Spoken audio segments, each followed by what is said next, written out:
لوگ خاندانی وغیرہ کا کام کرتے ہیں، پسینے کا کام کرتے ہیں، اگر وہ انہی کپڑوں میں نماز پڑھیں تو اس کو مکروہ کہا گیا ہے۔ ان کو چاہیے کہ وہ اپنی نماز کے کپڑے علیحدہ رکھیں تاکہ اس میں پسینے کی بو نہ ہو۔ اس لیے ایسی جرابیں، ایسے کپڑے، ایسی چیزیں پہن کے مسجد میں آنا جن سے بو آ رہی ہو اس کو مکروہ کہا گیا ہے۔ اور ویسے بھی حدیث پاک میں آتا ہے کہ جب تک کپڑا طاق ہوتا ہے اللہ تعالیٰ کا ذکر کرتا ہے، اور جب وہ میلا ہو جاتا ہے ذکر چھوڑ دیتا ہے۔ اس لیے فقہا نے میلے کپڑے سے نماز پڑھنا مکروہ کہا۔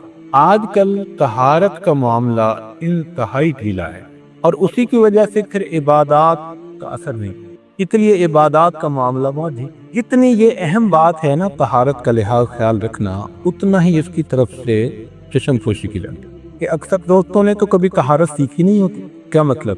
یعنی باقاعدہ کسی عالم کے پاس بیٹھ کر کہ مسائل سیکھے ہوں، پوچھے ہوں، فلاں صورت میں مجھے کیا کرنا چاہیے، فلاں صورت میں کیا کرنا چاہیے، نہیں، دیکھا دیکھی گھر میں بچپن میں کچھ ماں نے بتا دیا اور باقی دیکھا دیکھی اپنا ایک انداز بنا لیا، اسی انداز سے زندگی گزر۔ کیونکہ ان مجالس میں خشیت نماز کے متعلق باتیں ہوں، مقصود ہمارا وہ ہے، اس کی ابتدا طہارت سے ہوتی ہے۔ یہ آدمی ایسا ممکن نہیں کہ جس کو نماز کا خشوع حاصل ہو اور وہ طہارت کا خیال نہ رکھتا، ممکن ہی نہیں۔ تو اس لیے آج کا عنوان طہارت رکھا گیا۔ طہارت کی 4 منزلیں ہیں۔ تصوف میں مشائخ کی نظر میں طہارت کے 4 درجے ہیں، 4 مراتب ہیں۔ پہلی طہارت تن کی طہارت، لباس کی طہارت، جو چیزیں کھائیں پیئیں، طعام، اس کی طہارت۔ تن کی طہارت عام طور پر زیادہ توجہ طلب ہے۔ مثال کے طور پر آدمی کو غسل کے فرائض کا پتہ ہو کہ بلوغ کے بعد اس کو غسل کیسے کرنا ہے۔ اگر اس کو فرائض کا پتہ ہی نہیں، جتنی بھی نمازیں پڑھتا پھرے گا، دل پر کوئی اثر نہیں ہوگا، نہ اللہ کے ہاں کو۔ باقاعدہ ان مسائل کو سیکھنا، نہانا اور چیز ہے، غسل کرنا اور مردوں میں تو پھر بھی ممکن ہے کہ غسل کے فرائض کا پتہ ہو، عورتوں میں غفلت بہت زیادہ ہے۔ وہ اس کو شرم و حیا کی باتیں سمجھتے ہوئے مطلب پوچھتی بھی نہیں ہے واضح۔ اور گھر کے مردوں میں اور مردوں میں فرق کوئی نہیں ہوتا۔ بات ذرا سخت ہی کر دی ہے مگر کر تھی۔ آج کل کے مردوں میں اور مردوں میں کوئی فرق نہیں۔ وہ گھر کی عورتوں کو دین نہیں سکھاتے، ایک ہی مقصد کے لیے رکھا ہوتا ہے، اللہ اللہ اور خیر۔ خود بیت بھی ہو جاتے ہیں، خود مراقبے بھی کر لیتے ہیں، گھر والوں کو اس کام میں شریک کرنے کی کوشش نہیں کرتے۔ اپنی اولاد کو محبت کی وجہ سے پیار دیتے ہیں، تربیت نہیں دیتے۔ خود مرد اگر طہارت کا خیال نہیں رکھیں گے تو عورتیں کیسے خیال رکھیں گی، بچے کیسے خیال رکھیں؟ گھر میں ناپاکی سب سے زیادہ بچوں کے ذریعے سے پھیلتی ہے، اور وہ معصوم ہوتے ہیں، ان بچوں کو کیا پتا، وہ پاکی ناپاکی کو نہیں سمجھتے۔ وہ اسی باتھ روم میں جائیں گے، اسی لوٹے کو استعمال کریں گے، ان کو کیا پتا کہاں چیٹے پڑ رہے ہیں اور کہاں نہیں پڑ رہے۔ یہ بھی ان کے لیے کسی درجے میں آسانی کرتی ہے جب تک بالغ پورے طور پر نہیں ہو جاتے۔ یہ تو ہمیں واچ کرنا ہے، دیکھنا ہے کہ بچوں کو طہارت ٹھیک آتی ہے یا نہیں آتی۔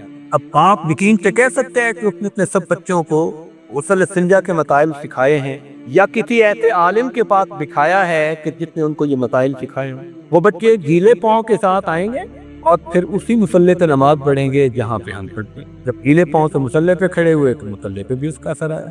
ناپاکی منتقل ہونے کے 2 طریقے ہیں۔ ایک طریقہ تو یہ کہ ناپاکی مائع شکل میں ہو، گیلی ہو اور چیز خشک ہو، یا پھر ناپاکی خشک ہو مگر چیز گیلی ہو، تو دونوں صورتوں میں ناپاکی منتقل ہو جاتی ہے۔ کے طور پر ایک چیز خشک تھی مگر ناپاک تھی، آپ نے گیلے پاؤں پر رکھ دیے، اب پاؤں ناپاک ہو گئے۔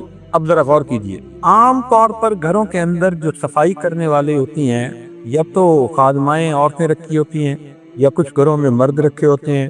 یہاں کا کچھ بابا آدم ہی نرالا نظر آتا ہے کچھ معاملات میں۔ ان کام کرنے والے مردوں کو تو غیر محرم سمجھتے ہی نہیں۔ کبیرہ گناہ روز ہو رہا ہے اور نام اعمال میں لکھا جا رہا ہے۔ اب وہ جو کام کرنے والے ہیں ان میں تو کوئی مسلم بھی نہیں ہوتے، تو ان سے توقع کیا کرنی، پاکی ناپاکی، وہ تو ہے ہی ناپاک۔ اب وہ مرد عورتیں غسل خانے دھوتے ہیں، اب جب غسل خانے دھوئیں گے تو ان کے ہاتھ ناپاک ہوں گے نا۔ جب ہاتھ ان کے ناپاک ہوں گے تو اسی ہاتھ سے وہ غسل خانے کا ہینڈل پکڑیں گے۔ اب ہینڈل بھی ناپاک ہو گیا، وہ تو آگے۔ اب آپ نے باتھ روم یوز کرنے، آپ گئے، آپ نے باتھ روم سے فراغت استعمال کی، حاصل کی، اور آپ نے بھی گیلے ہاتھوں سے اسی ہینڈل کو پکڑ لیا۔ اب وہ اگرچہ خشک تھا مگر ناپاک تھا، تو جب آپ نے گیلے ہاتھ اس کو لگا دیے تو ناپاکی آپ کے ہاتھ پر۔ اب کہتے ہیں جی نماز میں کیفیت نہیں بنتی۔ زہر کوئی جان کر پیے یا بے دھیانی میں پیے، زہر نے تو اثر کرنا ہے۔ کوئی یہ تو نہیں کہہ سکتا جی کہ میں نے تو بے دھیانی میں پی لیا تھا، زہر نے کیوں اثر کیا؟ بھائی ناپاکی ناپاکی ہے، آپ جان بوجھ کے لگائیں، بے دھیانی میں آپ کو لگے، ناپاکی کی وجہ سے وہ اثرات ختم ہوتے۔ اس لیے طہارت کا مسئلہ انتہائی اہم مسئلہ ہے، باقاعدہ سیکھنی پڑتی ہے، واچ کرنا پڑتا ہے، بچوں کو سکھانا پڑتا ہے۔ اس لیے ہمارے حضرات اپنے مصلے کم از کم گھر میں علیحدہ رکھتے تھے، بچوں کے مصلے مخصوص کر دیے جاتے ہیں۔ بچوں کو پتہ ہے کہ جی یہ بچوں کے مصلے ہیں، بچوں نے جب بھی نماز پڑھنی ہے اس پہ پڑھیں، کون سی اتنی بڑی بات ہے؟ آپ جتنے بچے ہیں سب کے مصلے بے شک علیحدہ کر دیں، یا ان کو پتہ ہو کہ ہماری یہ مصلے ہیں، ہم نے ان پہ نماز پڑھنی ہے، لیکن اپنے مصلے علیحدہ رکھیں، چونکہ کپڑے کے مصلے ناپاک ہو جائیں تو چلتے رہتے ہیں۔ تو پاکی ناپاکی کا انتہائی خیال۔ کئی دوستوں کو ہم نے دیکھا بڑے آرام کے ساتھ غسل خانے میں جا کر وضو کرتے ہیں، اب ننگے پاؤں کے ساتھ وضو کر کے پھر گھر کے فرش پہ چلتے ہوئے آنکھ متلے پہ کھڑے ہو جائیں۔ اب گھر کا فرش کہاں پاک ہے؟ گھر کے فرش پہ تو روز وہ موپ کرتی ہے خادمہ، سویپ کرتی ہے، اور جب چیز سے اس کو سویپ کرتی ہے وہ چیز غسل خانوں میں بھی استعمال ہوتی ہے، فرش پہ بھی استعمال ہوتی ہے، تو کوئی گارنٹی نہیں کر سکتا۔ آپ کو ایک نئی سی چیز بتا دوں، ہم لوگ ایئرپورٹ پہ آ رہے تھے، قریب کا ایک ملک ہے، نام نہیں لیتا پھر مسئلہ نہ کھڑا ہو جائے، ایئرپورٹ پر مسجد بنی ہوئی ہے، نئی بنی ہے، خوبصورت، نمازیں ہم بھی پڑھتے تھے، قدرتاً ہم اس دن پہنچ گئے، اللہ نے ہمیں محفوظ رکھنا تھا۔ تو ایئرپورٹ کی جو کام کرنے والی عورت تھی، وہ پاک قالین کے اوپر وہ جو گیلا ہوتا ہے نا، کیا کہتے ہیں اپنی زبان میں، موب، وہ گیلا موب جناب، اس نے اس پانی کے اندر اس کو جو ہے نا بھگویا اچھی طرح، پھر وہ گیلا پورے قالین کے۔ ہم جب پہنچے تو وہ دروازے کے قریب پہنچ چکے، میرا ماتا تھنکا، میں نے کہا دوست تھے کہ پوچھو اس سے کیا یہ روز ایسا کرتے ہیں؟ لگی ہاں تو بلا ناوے ایسا کرتے۔ میں نے پوچھا کہ اس کو کہو کہ یہ علیحدہ موب ہے یا اسی موب کو ہر جگہ، کہنے لگی میں باتھ روم بھی سے صاف کرتی ہوں۔ اس سے اندازہ لگا لیجیے عورت کی جگہ کا پاک ہونا، نہ نماز کی جگہ کا پاک ہونا، اس کے بارے میں ہمیں کتنا کیئرفل ہونے کی ضرورت ہے۔ پھر ہم نے اس دوست کو مشورہ دیا کہ ایئرپورٹ کے قریب ایک مسجد ہے، اس مسجد کے ذمہ دار لوگوں کو بھیجیں اور یہاں سے انتظامیہ سے کہیں کہ مسجد کی صفائی ہم ذمہ لیتے ہیں، ہمارا بندہ آ کے کرے گا، آپ کو متفکر ہونے کی ضرورت نہیں۔ یعنی کہا ایک بندہ اپوائنٹ کرو، اجر ملے گا، لوگوں کی نمازیں ٹھیک ہوں گی۔ تو پھر ان کو یہ تجویز پسند آئی تو انہوں نے کہا انشاءاللہ اس کی صفائی کی ذمہ داری ہم نے۔ تو اس لیے گھروں میں بھی اسی طرح کام کرنے والیوں، ان کو تو مسائل کسی نے نہیں پڑھائے سکھائے ہوتے، ان سے توقع بھی نہیں کرنی چاہیے کہ ان کو پتہ ہوگا ان چیزوں کا۔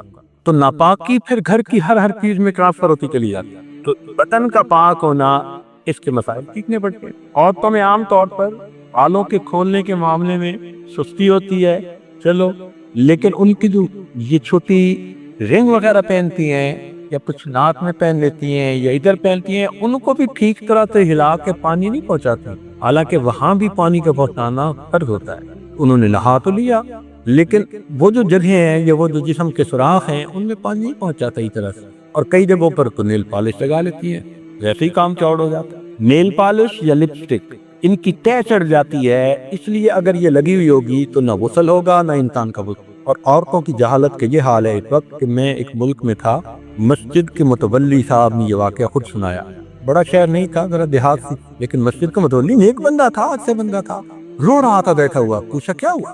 کہنے لگا جی حال یہ ہے میرے اپنے گھر کا، حالانکہ میں گھر کے اندر تعلیم بھی کرواتا ہوں اور سارا کچھ کرتا رہتا ہوں، نیکی کی بات بھی کرتا رہتا ہوں، میاں بیوی ہم اکٹھے ہوئے، فجر کا وقت میں نے غسل کیا، نماز پڑھنے چلا گیا، معمول تھا اشراق تک مسجد میں بیٹھنے کا۔ اس دن جی چاہا کہ میں جا کے آرام کروں، چونکہ سارا دن کام کرنا ہے، تو میں نماز پڑھتے گھر آ گیا۔ میں نے دیکھا کہ میری بیوی جی آرام سے نماز پڑھ رہی، تو مجھے خیال آیا کہ میں نے نہایا تو ٹھنڈ بہت تھی، ٹھنڈی بہت تھی، تو اس نے بڑی ہمت کی کہ اتنا جلدی فارغ بھی ہو گئی، ورنہ پانی گرم کرنے میں نہانے میں وقت لگنا ہے۔ تو میں نے پوچھا کہ تم نے اتنا جلدی نہا بھی لیا، آپ کیوں نہیں نہائی؟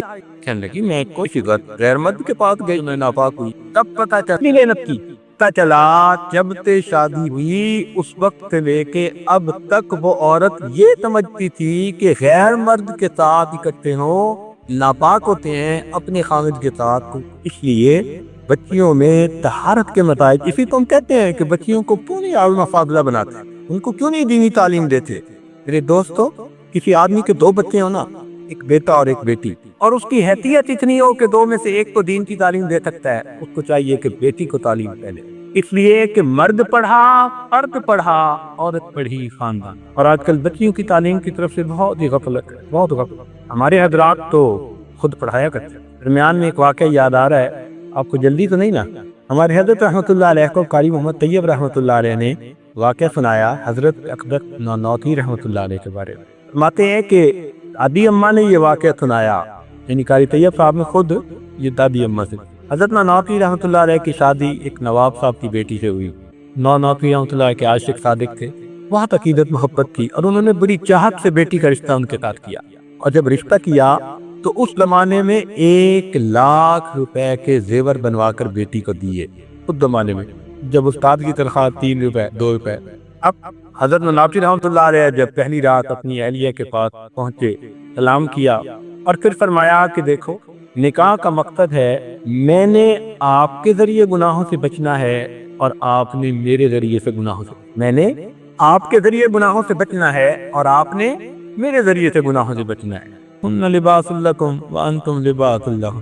یہ بات کر کے پھر فرمایا کہ زندگی اچھی تب گزرتی ہے جب میاں بیوی دونوں ایک سطح پر ہو۔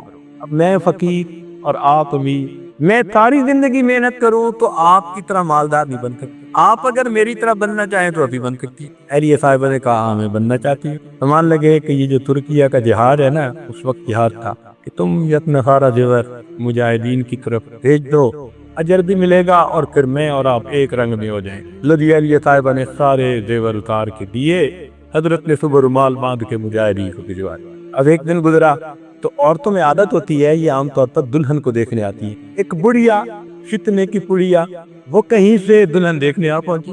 اب اس نے جو دلہن کو دیکھا کہ زیور کوئی نہیں، تو کہنے لگی کہ یہ تو لگتی ہے ماں باپ پہ بوجھ بنی ہوئی تھی، انہوں نے دھکا دے دیا، کوئی زیور بھی نہیں تھے پہنایا۔ جلی کٹی سنائی تو دادی اماں نے تو رونا شروع کر دیا۔ اب حضرت نانوتوی رحمۃ اللہ جب آئے تو پوچھا کیوں رو رہی ہیں؟ کہنے لگے بس مجھے گھر چھوڑ گیا ہے۔ بچی ہوتی ہیں، تھوڑا دل ہوتا ہے، کسی بات پہ پریشان ہوتی ہیں تو پھر ماں باپ کا گھر یاد آتا ہے۔ حضرت نانوتوی رحمۃ اللہ کا چھوڑ دیا گیا۔ اب اس زمانے میں زنان خانہ مردان خانہ یہ نہیں ہوا کرتا تھا، اور مہیا کا دور تھا۔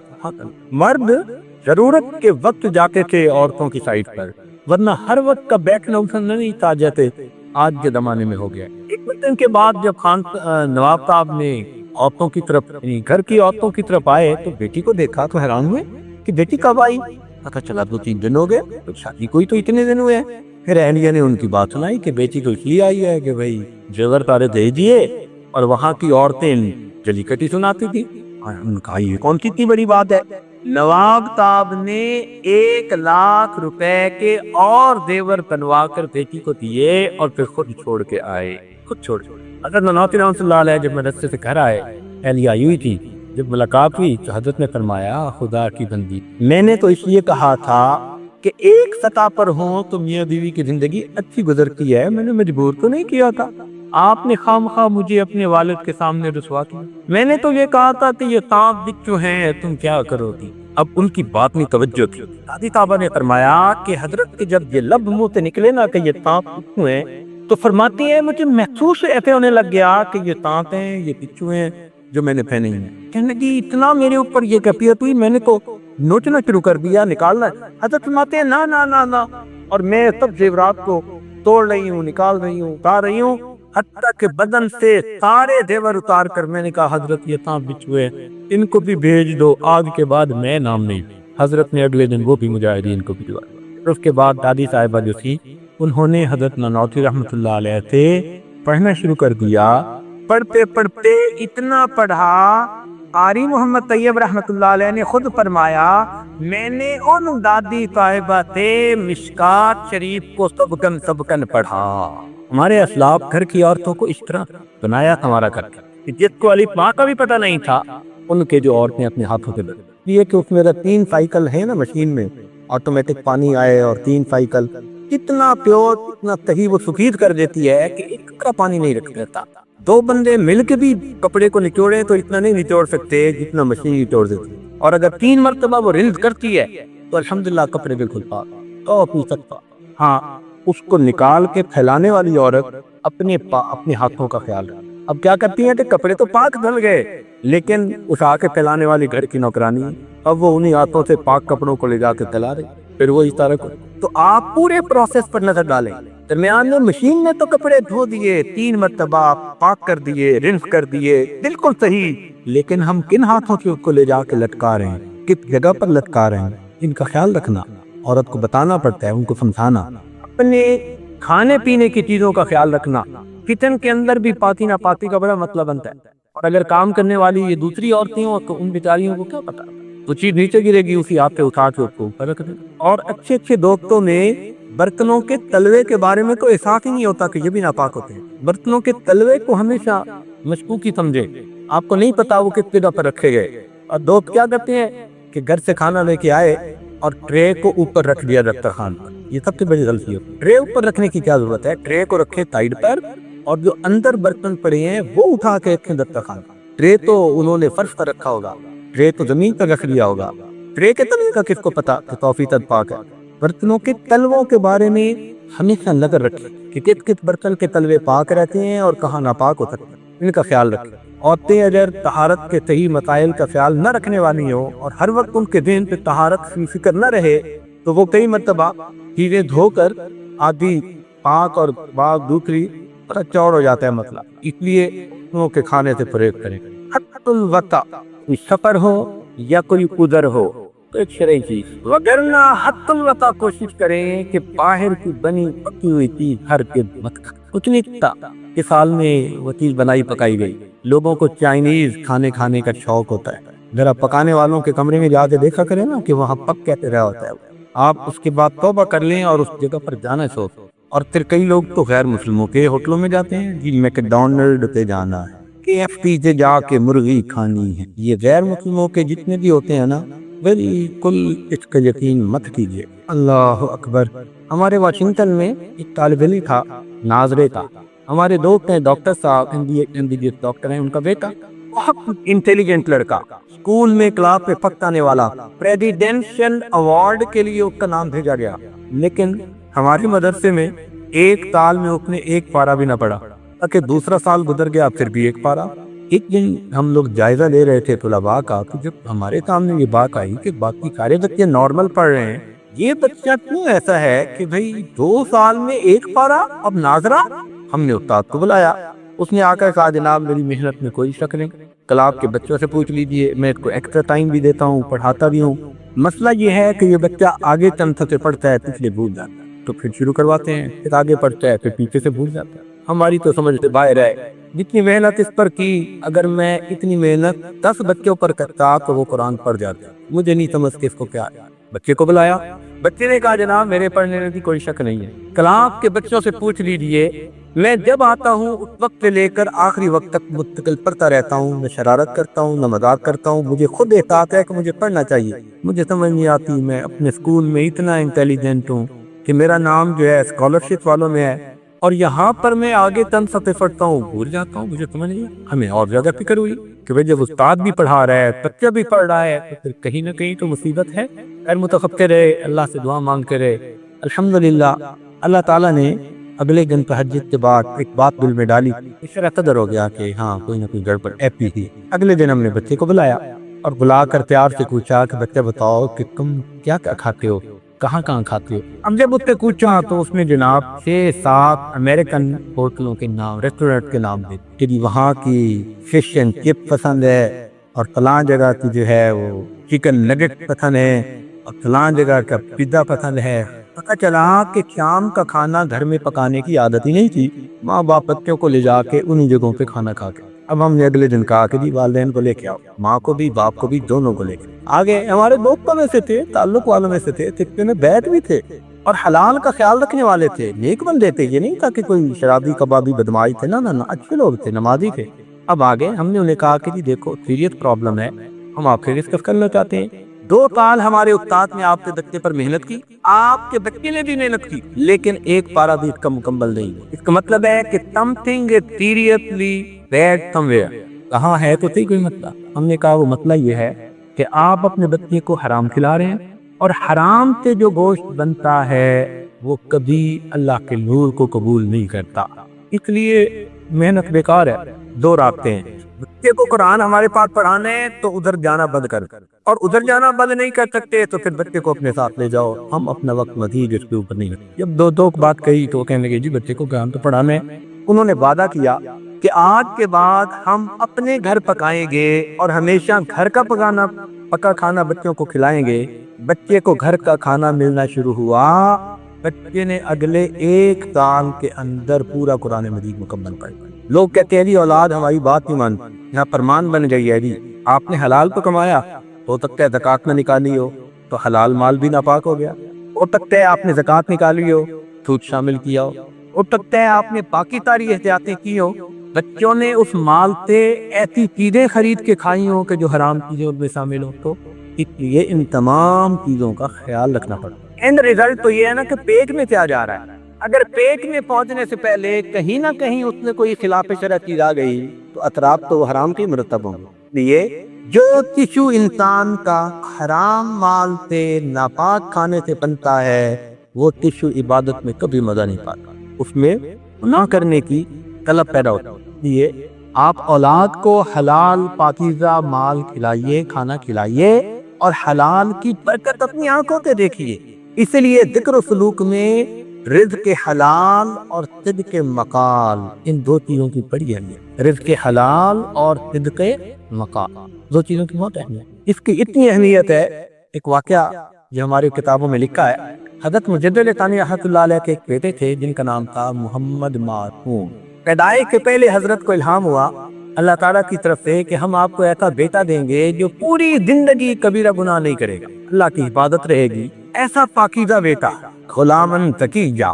تو جب یہ الہام ہوا تو حضرت نے بچے کی پیدائش تک اس کا نام محمد معصوم رکھا۔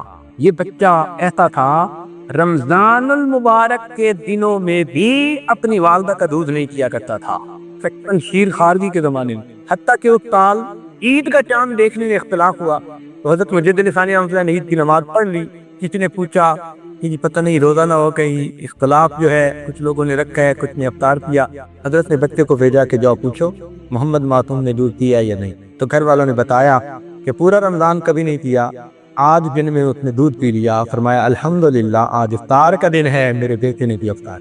تو اس کو کہتے ہیں مادر داد ولی، ماں کے پیٹ سے ولی بن کے پیدا ہونا۔ کہیں کہیں اللہ تعالیٰ ایسے بندے پیدا کر دیتا ہے، یہ معصوم نہیں ہوتے، یہ محفوظ ہوتے ہیں۔ انبیاء کرام معصوم ہوتے ہیں اور اولیاء کرام محفوظ ہوتے ہیں، اللہ تعالیٰ کی حفاظت ہوتی ہے۔ چنانچہ اس بچے کا یہ حال تھا کہ 9 سال کی عمر میں امام ربانی مجدد علی ثانی رحمۃ اللہ علیہ نے اس کو نسبت نقشبندیہ کے حصول کی بشارت عطا فرما دی۔ 9 سال کی اتنی چھوٹی عمر تھی، فرمایا تھا کہ تجھے سلسلے کی نسبت ہے، نصیب ہو چکی، تمہارا دل اس سے منور ہے۔ حضرت ایک دفعہ نماز پڑھ کے باہر نکلے تو دیکھا کہ جو نمازیوں کے جوتے ہیں وہ کچھ ادھر پڑے ہوئے ہیں لائن میں اور کچھ ادھر پڑے ہوئے ہیں لائن میں، بڑے سلیقے سے رکھے ہوئے۔ تو حضرت مجدد صاحب متوجہ ہوئے کہ یہ کیا معاملہ ہے، تو آپ پر کھولا گیا کہ بھئی ادھر کے جوتوں والے جو ہیں وہ اصحاب الیمین ہیں اور ادھر والے اصحاب الشمال ہیں۔ اب جب یہ انعام ہوا تو آپ بڑے حیران ہوئے، آپ نے پوچھا کہ یہ کیا ہوا، تو کسی نے بتایا جی محمد معصوم بچہ آیا تھا، وہ کھیل رہا تھا جوتوں سے، تو آدھی لائن ادھر لگا دی آدھی لائن ادھر لگا۔ حضرت نے فرمایا اس کا مطلب ہے کہ اس کا کشف اتنا ہو گیا ہے اور یہ بچے سے سنبھالا نہیں جائے گا۔ تو حضرت نے اپنے شیخ خواجہ باقی باللہ رحمۃ اللہ علیہ کو خط لکھا کہ حضرت میرے بیٹے کا کشف اتنا بڑھ گیا، اب میں کیا کروں؟ خواجہ صاحب نے فرمایا میرے پاس بھیج دو۔ انہوں نے اپنے بچے کو خواجہ باقی باللہ رحمۃ اللہ علیہ کے پاس سرہند سے دہلی بھیجا۔ جب وہاں گیا تو خواجہ باقی باللہ رحمۃ اللہ علیہ نے اس زمانے کے بازار کا پکا ہوا کھانا کھلا کر 3 دن کھلایا، ان کا کشف ختم ہو گیا۔ اب اس زمانے کے بازار کا کھانا کیا ہوگا بھائی؟ تو اگر اس زمانے کے بازار کا کھانا کھا کر کشف ختم ہو جاتا ہے تو پھر آج کے بازار تو آپ جانتے ہیں ایمان کا خطرہ ہو جاتا ہے۔ اس لیے ایک عادت بنا لیجئے کہ کھانا گھر کا کھانا ہے پکا ہوا، باہر کا نہیں کھانا، یا سفر میں یا کوئی اور عذر میں جو شرعی ہو تو پھر شریعت اس کے لیے اجازت دیتا ہے، پاک کپڑے پاک، اور انسان جو کھانا کھاتا ہے یہ کھانا پاک ہو۔ چنانچہ حضرت خواجہ غلام علی دہلی رحمۃ اللہ علیہ جو مرزا مدد جان جانا رحمۃ اللہ علیہ کے خلیفہ خاص تھے، وہ فرماتے ہیں کہ ایک مرتبہ میں کہیں دعوت پر چلا گیا اور وہاں پر مشتبہ کھانا کھا لیا۔ فرماتے ہیں میری کیفیات بند ہو گئی، میں نے شیخ کو بتایا شیخ نے کہا کہ روزانہ آنا، میں تمہیں خاک مراقبہ کرواؤں گا، توجہ ڈالوں گا۔ فرماتے ہیں کہ میں 1 مہینہ متواتر جا کر شیخ سے توجہ لیتا رہا، تب میری وہ کیفیت ختم ہوئی۔ ایک مرتبہ کا کھانا۔ ایک عارف کے سسر محترم خواجہ محمد عبد المالک صدیقی رحمۃ اللہ علیہ، جو میرے شیخ کے شیخ بھی تھے، حضرت مرشد عالم رحمۃ اللہ علیہ کے وہ شیخ بنے، اور ان کو حضرت مدنی رحمۃ اللہ علیہ ہر سال خواجہ عبد المالک صدیقی رحمۃ اللہ علیہ نے 1 ہفتہ ٹھہرنے کا پروگرام کیا اور تیاری کی کہ میں جاؤں۔ حضرت مدنی رحمۃ اللہ علیہ اس وقت درس حدیث دے رہے تھے۔ حضرت نے درس موقوف کیا اور طلباء اور حضرت کمرے سے درس حدیث سے نکلے، دارالحدیث تھے، اور اس کمرے میں آئے جہاں ٹھہرے ہوئے تھے، ضیوف الرحمان کا جو کمرہ ہوتا ہے مدرسے میں۔ اب طلباء تو باہر بیٹھ کے دروازے تھے اور حضرت مدنی اندر تشریف لائے۔ خواجہ صاحب سمجھے کہ بھئی ملاقات کے لیے آئے ہوں گے، تو جب ملاقات ہوئی تو حضرت مدنی رحمۃ اللہ نے فرمایا کہ خواجہ صاحب، آپ ہر سال 2 ہفتے یہاں قیام فرماتے ہیں، طلباء کو فائدہ ہوتا ہے۔ اس مرتبہ آپ نے 1 ہفتہ جو ہے قیام کے بعد جانے کا ارادہ کر لیا۔ میں نے درس حدیث موقوف کیا، بچے وہاں بیٹھے ہیں اور میں یہاں بیٹھا ہوں۔ جب تک آپ 1 ہفتہ اور رہنے کا ارادہ نہیں فرمائیں گے، نہ میں دارالحدیث میں جاؤں گا نہ بچے۔ اتنا حضرت نے اقرار کیا تو خواجہ صاحب نے مزید 1 ہفتہ قیام فرمایا، اور حضرت مفتی کفایت اللہ رحمۃ اللہ علیہ درس دے رہے تھے، قلب کا لفظ آ گیا تو طلباء کو فرمایا بھئی اس لفظ کا اگر لفظی معنی سمجھنے ہے تو میں بتا دیتا ہوں، اور حقیقت معلوم کرنی ہے تو خواجہ عبد المالک صدیقی جاتا۔ اللہ نے ان کو وہ مقام، چنانچہ ان کے حالات زندگی میں انہوں نے خود یہ لکھوایا کہ حضرت اختر ثانی رحمۃ اللہ علیہ سے ایک دفعہ ملاقات ہوئی۔ حضرت اختر ثانی رحمۃ اللہ علیہ کی عادت طریقہ تھی کہ کوئی بھی آ جاتا اپنے نظم کو آگے پیچھے نہیں کرتے، لیکن اللہ تعالیٰ کی شان کہ جب خواجہ صاحب پہنچے اور حضرت ثانی رحمۃ اللہ علیہ نے دیکھا تو دیکھ کر بڑے خوش ہوئے۔ عارف نے پوچھا کہ آپ کون ہیں، کہاں سے ہیں؟ فرمایا کہ میں ایک نقشبندی فقیر ہوں، اللہ اللہ کرتا بھی ہوں، کرواتا بھی ہوں، اسی میں زندگی گزر رہی ہے۔ تو ثانی رحمۃ اللہ اتنے خوش ہوئے کہ ان کو بلایا اور اپنے نظام الاوقات کو منسوخ کرنے کا اس دن اعلان کیا، اور پورا دن بمائے مریدین کے حلقے اور ذکر کی شکل میں گزارا۔ اور پھر جب شام کو رخصت کرنے لگے تو مسجد کے باہر جب ان کو رخصت کیا تو وہاں پر فرمایا خواجہ صاحب قیامت کے دن میرا بھی خیال تھا۔ یہ حضرت اختر ثانی رحمۃ اللہ علیہ کہ خواجہ صاحب قیامت کے دن میرا بھی خیال تھا۔ ان کی بات ہے کہ وہ کھانے پینے میں بہت احتیاط کرتے تھے، بہت زیادہ۔ سفر میں بھی ہوتے تھے تو بہت احتیاط، حتیٰ کہ اس زمانے میں ہندوؤں کے آنکھوں کا کئی مرتبہ گھی بکتا تھا تو وہ گھی بھی ہر استعمال نہیں کرتے تھے، اپنا گھی اپنے ساتھ ہوتا تھا، اپنی چیزیں کئی مرتبہ اپنے ساتھ ہوتی تھی، ہر بندے کے گھر کا کھانا بھی نہیں کھاتے تھے۔ فرماتے کہ میں معذور ہوں تو میرے عذر کی وجہ سے مجھے معاف فرما دیجیے، میں ہر جگہ دعوت نہیں کھا سکتا، ہر چیز کھانے سے مجھے نقصان ہوتا ہے، مقصود تو یہ تھا کہ روحانی نقصان ہوتا ہے۔ ان کا واقعہ میں سنا رہا ہوں جو میرے پیر و مرشد کے صاحبزادے انہوں نے خود سنایا۔ اس عاجز فرمانے لگے کہ خواجہ صاحب ایک مرتبہ ہمارے گھر آئے اور اس عاجز کے پیر و مرشد کہیں باہر تبلیغ پر گئے ہوئے تھے تو وہ پیچھے سے سفر کرتے ہوئے پہنچ گئے۔ صاحبزادہ صاحب کہتے ہیں کہ کھانے کا وقت آیا تو میں نے کھانا حضرت کے سامنے جا کر رکھا، طرف سے ایک نظر کھانے کو دیکھا اور خاموش بیٹھے۔ میں نے کہا حضرت کھا لیجیے، حضرت خاموش تھے۔ میں نے پھر کہا حضرت کھانا کھا لیجیے، کہنے لگے اب انہوں نے مجھے ایسے دیکھا جیسے شیر بھی، تو مجھے پسینہ آ گیا کہ خواجہ صاحب نے کتے اور جلال کے ساتھ۔ میں نے کہا جی حضرت۔ فرمان لگے یہ تمہارے گھر میں سور کہاں سے آ گیا؟ یہ الفاظ تھے کہ تمہارے گھر میں سور کہاں سے آ گیا، نہیں پتا۔ پھر خیال ہے میں امی سے پوچھ کے آتا ہوں۔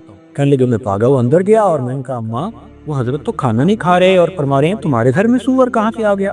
تو سنتے ہی والدہ صاحبوں کو بھی پسینہ آ گیا، کہنے لگی ہاں غلطی مجھ سے ہوئی، یہ میری ہمسائے کی عورت بڑی مدت سے متمنی تھی کہ جب بھی تمہارے پیر صاحب آئیں گے تو ان کا کھانا میں پکاؤں گی، اور مجھے خیال نہیں رہا، میں نے قبول کر لیا، تو یہ کھانا ہمارے گھر کا نہیں پکا ہوا، یہ تو ہمسائے کے گھر کا پک گیا ہے۔ کہنے لگے والدہ صاحب نے اس وقت کچن میں کھانا بنایا اور بنا کر دیا اور خواجہ صاحب نے اس کو نوش فرمایا۔ تو یہ ایسے بصیرت والے لوگ تھے کہ کھانے کو دیکھ کر ان کو پتہ چلتا تھا اتنی نور ہے، اتنی ظلمت۔ کتنے لوگوں نے خواجہ صاحب کو آزمایا، بڑے اچھے ادھر ادھر کے کھانے بنوا دیے، اور ایک تازی کی روٹی اور کوئی دال سبزی ایسی وہ بنا کے کہیں ایک طرف رکھ دی، اور خواجہ صاحب نے صرف وہی 2 چیزیں کھائیں اور باقی چیزوں کی ٹوٹل تباہ۔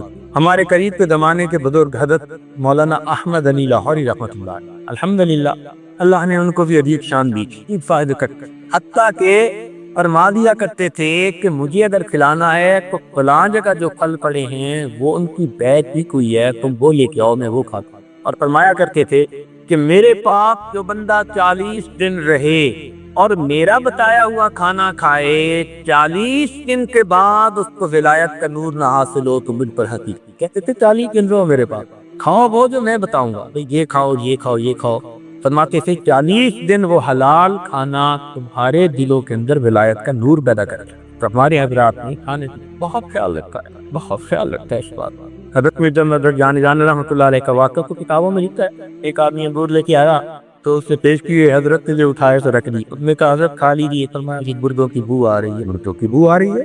وہ سمجھدار تھا، وہ گیا اس بندے کے پاس جس سے خریدے تھے، اس نے کہا یہ فلاں بندہ بیچنے آتا ہے، میں نے اس سے خریدے۔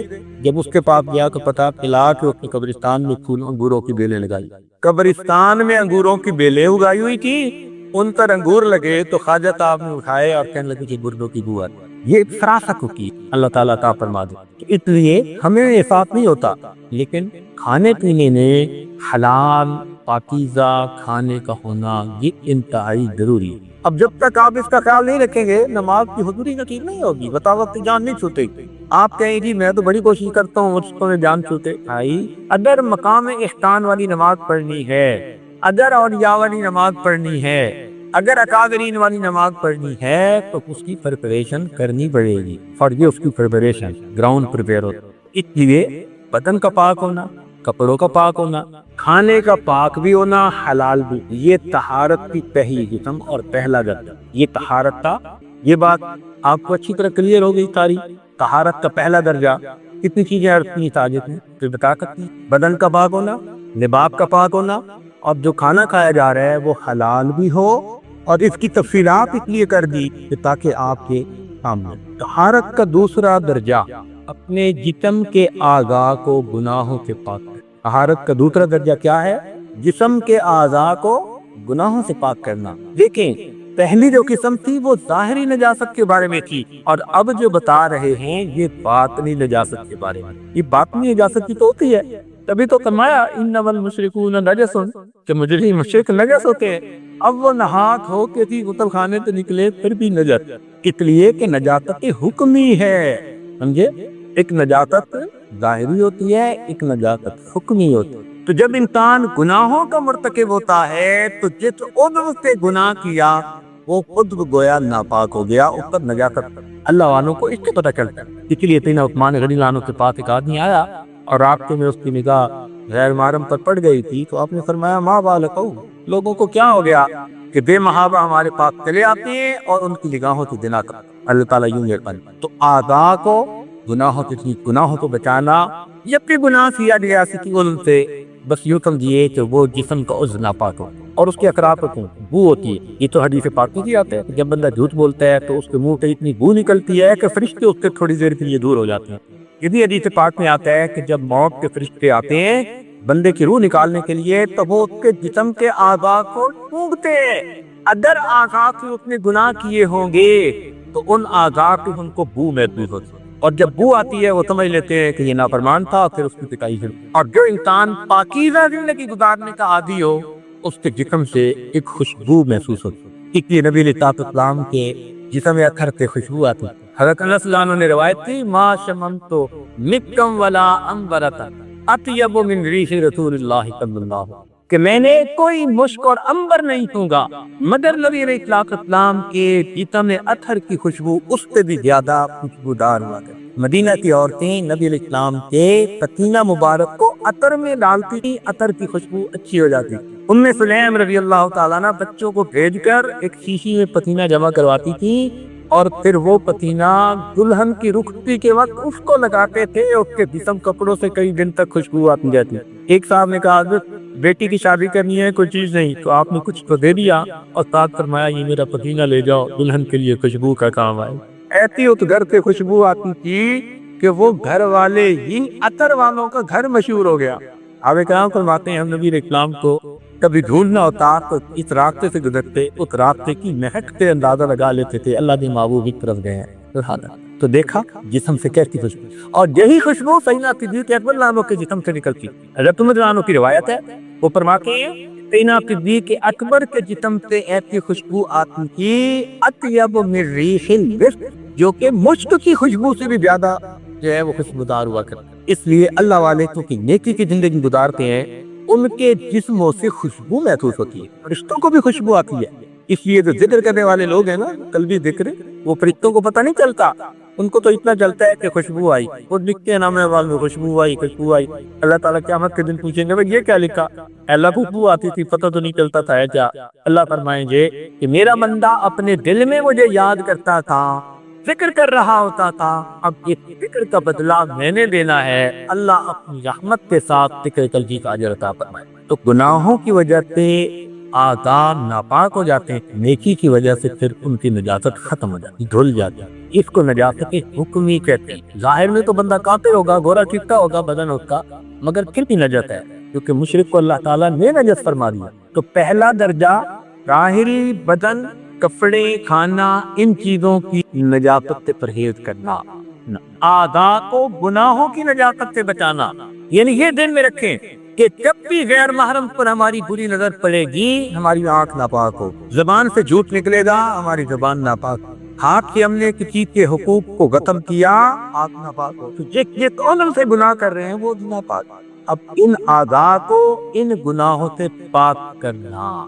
آج کل بعض تو گناہوں سے بچتے ہیں 80%، 90%، 95%، دوپہر کے زندگی کے 95% گناہ ختم کر دی۔ اب یہ جو طلباء، علماء، صلحاء ہوتے ہیں، دین کا کام بھی کر رہے ہوتے ہیں، الحمدللہ ان کی زندگی میں میجر گناہ نہیں ہوتے، یہ بچتے ہیں، لیکن کہیں نہ کہیں ہر بندے کی زندگی میں کوئی نہ کوئی ایک ایسی چیز ہوتی ہے جس نے ان کو اٹکایا ہوا، جیسے مچھلی کا کانٹا نہیں ہوتا، وہ گناہ نے اس کو روکا ہوا ہوتا ہے آگے نہیں بڑھنے میں۔ ادخلوا فی السلم کافہ، یہ کیفیت نصیب اس کی ولا استعمال ہو رہا ہے۔ ایک بات ہے میرے لیے، ہر گناہ بندے اور اللہ تعالیٰ کے درمیان ایک سٹیپ کی مانند ہے، ایک فاطمے کی، ایک قدم کی مانند ہے۔ جتنے گناہ ہم کرتے ہیں ہم اللہ سے اتنے قدم دور، ایک ایک گناہ چھوڑتے جائیں گے، ایک ایک قدم گویا اللہ کے قریب ہوتے جائیں گے۔ 100% گناہ چھوڑ دیں گے، ہمیں اللہ تعالیٰ کا وطن، یہ کبھی نہیں ہو سکتا۔ کبیرہ کا مرتکب ہو اور اسے اللہ تعالیٰ کی ولایت نصیب ہو۔ اس لیے اولیاء کرام کے کبائر کا ارتکاب نہیں ہوتا۔ ہاں کبھی کوئی ایسی صورت بن جائے تو جب تک وہ توبہ کر کے اس کو معاف نہیں کروا لیتے وہ چین نہیں دیا کرتے، اس لیے ان کی زندگی سے کبائر ختم ہو جاتے۔ اول تو ہوتے نہیں، اور اگر تقاضۂ بشریت کبھی ہو جائیں پھر وہ توبہ ایسی کرتے ہیں کہ ان کی توبہ کے ثواب کو اگر زہر پہ تقسیم کر دو، اللہ کی قسم زہر والوں کے گناہ معاف کر۔